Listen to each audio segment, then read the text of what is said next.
Welcome back. So, I'd like to take a moment to talk about our inner dialogue, that conversation we sometimes have in our heads. And for the purpose of this, I'm going to call it your sloth brain. But later on today, I might invite you to rename your sloth brain. And the reason I want to talk about this is because that is the part of you, that inner voice is the part of you that quite often can stop you achieving or going to get what you most want in life. And whether that be with your weight loss or whether it be with something else. And a perfect example of this, which many people will be able to relate to, is if you've ever looked at a new job and you've got yourself really fired up and you think, yes, this is the perfect job for me. And then somewhere along the line, you've actually convinced yourself that you are not good enough, that you haven't got the skills that they're asking for. And deep down, when you are really honest with yourself, you actually know that 100% that job is perfect for you. And yes, there may be some things that you need to learn, but training is on offer. And yes, it's going to be challenging moving to a new position, a new environment, meeting new people. But actually, that job would be incredible. But your inner dialogue has stopped you. It's stopped you going for that job. It's decided that it is not right for you. And that right there, that is your sloth brain. That sloth has stopped you going for that new job. But I want to take a moment to give your sloth brain some credit. Because if you think about it, your sloth brain is actually just there to keep you safe. It's that part of your brain that wants to protect you from stepping into danger. It's that part of your brain that if you were about to go into a lion's cage, it would stop you. It would tell you it's dangerous and it would give you all of the reasons why you shouldn't go into the lion's cage. So it is trying to protect you. Now, usually we know we're having this inner dialogue because we have feelings to accompany it. And our thoughts and feelings are all connected. So when we feel a little bit uncomfortable, it's because of whatever thought we are telling ourselves, which is always in relation to the situation we are in. Now, let me give you an example here. When my sloth brain is saying, go on, have that piece of cake, it will make you feel better, I feel a range of emotions. I feel excited of the thought of eating that cake because I know it tastes nice. And I might also feel stressed because I know I actually don't want to overeat. So then I have this battle of feelings, these battles of thoughts. And at some point, I'm going to go one of two ways. It could be stuff it and my sloth brain wins and I eat. Or the other option, which I want you to think about, is that I deal with this feelings and the sloth brain from a calm and balanced place. Now, the way I do this, or I've started to do this, is I listen to the concerns of my sloth. So I used to believe that we should dismiss the concerns and tell it to shut up. And if you've been following me for a while, you will know that quite often I'll say, tell your sloth to shut up. But actually, it's really interesting to acknowledge it and just give it a moment to explain why it's saying these things. So just like you would your friend, if your friend was trying to give you some advice, you wouldn't tell her to shut up. So on that same note, what would you do with your friend? You'd have a discussion with her and you would say, okay, well, I can hear that you don't want me to do that, but actually these are the reasons why I think it would be a good idea if I did do it. So if you imagine that your sloth was telling you to eat something and you said, okay, sloth, okay, let's talk about what's going on here.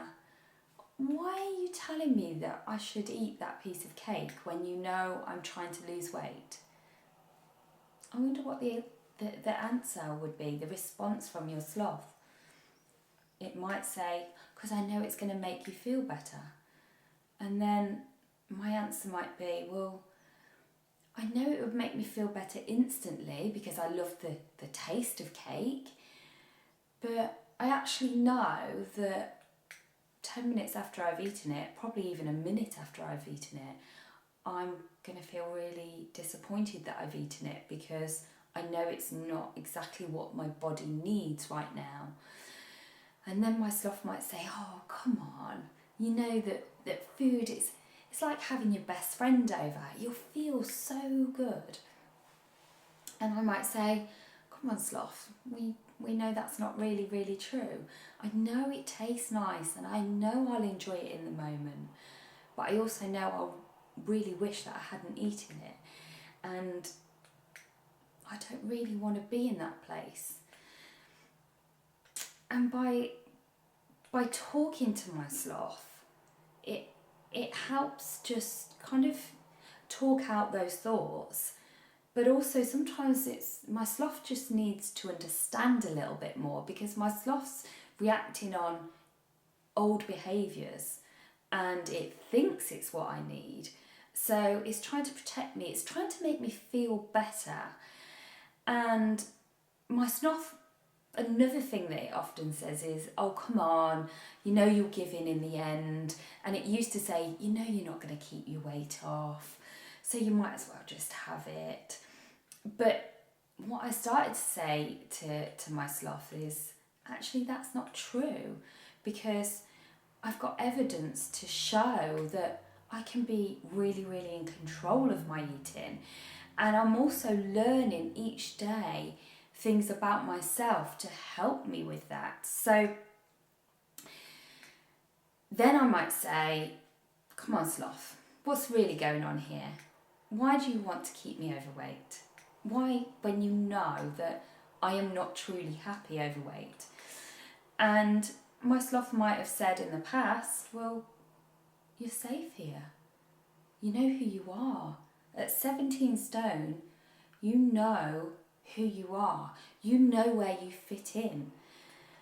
And at this point, when you're talking to your sloth, I invite you to be curious about thinking about the reasons why your sloth might want to keep you overweight, why your sloth brain might feel it's safe to stay overweight. And it might be purely because it doesn't believe, and it's from years and years of behaviour, it doesn't believe that you can stay a smaller person. So it doesn't want to put you through that whole process of trying to lose weight because you're going to put it back on it anyway. Now, for some, it may be linked to the identity. It may be that you feel that you won't fit in with your family or within your relationships, within your circle, if you are a smaller person, because you have always been the bigger person. Maybe it's because you don't actually know what it's like to be a smaller person, and that can be quite scary. As much as you want to be there, you don't actually know what it feels like to be there and what other pressures might be upon you if you lose weight. And maybe it's because your whole family is overweight and you feel uncomfortable about going against the norm, about breaking that cycle. And maybe there's other reasons, such as something else has happened in the past. And also, if you are not sure of the reason, that's okay too. It may be that it's just there's so many ingrained habits that your sloth brain listens to that's how it works, that's what it's doing. But I do think that quite often fat is our protection, and we identify with being bigger. And our fat can protect us from the world. It can help us to put off doing other things because we're overweight. And whether it is going on holiday, I'll go on holiday once I've lost weight, or whether it is breaking free from a toxic relationship. Yeah, when I've lost weight, when I'm slimmer, I'm going to tell them how I really feel. And sometimes I think we put off doing things until we're smaller. And actually, when we start to lose weight, the prospect of maybe doing the things we've put off becomes the reality. So then we stop doing that. We sabotage ourselves and we stop losing weight. And I'll just share an example. A client I worked with years ago, she lost all of her weight and got down to a really comfortable place. But she also struggled. She also had social phobia. And once she got there, her family expected the social phobia to go away. And maybe there was an element in her that expected that too. And her family started putting pressure on her to do things and go places that she hadn't been in 10, 15 years. And their answer was, well, you're slim now, so you can do that. So we can all go out for a meal now and be in a social situation. You can come to my 40th birthday party and be with everyone, and you'll be fine because you're slim now. And actually, she started to gain weight, and she started to regain that weight because that fat was her protection. And actually, if she went back to being her old self, if she went back to being overweight, they wouldn't put that pressure on her, and she wouldn't put that pressure on herself, and she could be safe again. And even if she didn't necessarily have all of these thoughts automatically, that was actually what was going on for her in her subconscious brain. When we work on that, when we talk about that, and when we realise what's happening with our sloth brain and what all of those underlying thoughts and feelings and beliefs really are, then we can start to work on that. Then we can start to slowly make the changes. And even though I'm in weight management, and I've been in weight management for over 15 years now, my sloth brain will often remind me that I'll never have the body I really want. So what's the point? I might as well eat something high calorific. And when I talk about that, I mean because I've stretched my skin so big and I'm not completely comfortable. And because of my lipedema, I know that I can't just throw on a pair of shorts and feel amazing, because my legs will never be that perfect shape that you see in the magazines. And it uses that as an excuse to say it's okay to eat. And I'm still working on these thoughts, even now, even after all of this time. And mostly I'm winning the debate with my sloth. And whilst I've done a lot of work accepting that my body is never going to be sleek and like the pictures we see on the internet, my sloth brain will still tell me, what's the point in managing, because you've got lipedema, and that you won't completely rid your body without surgery, rid your body of lipedema without going for surgery. And people will see my big arms and my big bum and my misshaped legs, so they will just think I'm fat anyway, so I might as well be fat and eat. And I have to chat with my sloth brain on a daily basis, and I'm learning more about that, and I'm learning to love myself. And I have to remind myself that I am worlds away from that 17 stone girl who cried herself to sleep at night. So I guess what I'm saying is, I'm not fixed, I am not perfect, but I'm okay. And the majority of time I'm at peace with myself and food. And that's a great place to be. And I'm still working on loving my body, I'm still working on my sloth brain, but I am grateful for all my body does. I have arms, I have legs, I can walk, I can even run now. And this is quite recent for me because I could never run at school, because my sloth brain reminded me that at school you were last around the running track, so you're not going to be able to run. So you're not going to be able to run. That's what it always told me.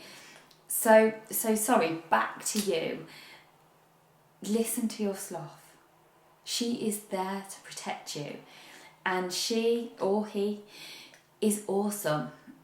And maybe think about renaming your sloth brain, because I've renamed mine recently to Jenny Awesome McDonald. And that's because I wanted her to have a positive name. And as I say, it's only something I've done recently, but I thought I was being quite negative towards my friend, the sloth, and it wasn't really helping me. I needed to discuss with my sloth and to hear how she was feeling. So now I ask awesome Jenny, that's trying to protect me, what is it that's going on here? Why do you feel that way? Let's talk about it. Let's make you feel okay. So I invite you to take some time to chat with your sloth, listen to her needs and worries and her concerns, and see if you can open up that dialogue so that you can move forward, just like you would with another person, just like you would with your best friend. So have a go. It can be really, really powerful. And I will see you in the